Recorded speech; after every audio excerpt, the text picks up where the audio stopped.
ఇప్పుడు ఈ భూగోళ కవోష్ణత అంటే ఏంటంటే గ్లోబల్ వార్మింగ్, దీనికి చాలా ఆశ్చర్యకరమైన విషయం ఇది. కార్ల కన్నా కూడా బీఫే ఎక్కువ నష్టం చేస్తుంది. అంటే ఈ భూగోళ కవోష్ణతను కలగజేసే వాటిలో కార్ల కంటే కూడా బీఫే ఎక్కువ భూగోళ కవోష్ణతను కలగజేస్తుంది. ఇంకోటి ఏంటంటే ఈ మద్యం వలన సంవత్సరానికి ప్రపంచ ఆరోగ్య సంస్థ వారి నివేదిక ప్రకారం 2,60,000 మంది చనిపోతున్నారు కేవలం భారతదేశంలో.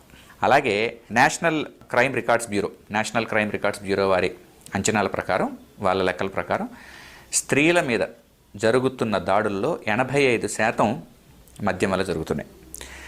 ఇక మద్యం వల్ల మిగతా రకాల సమస్యలు ఏంటో కూడా మీకు అన్నీ తెలుసు.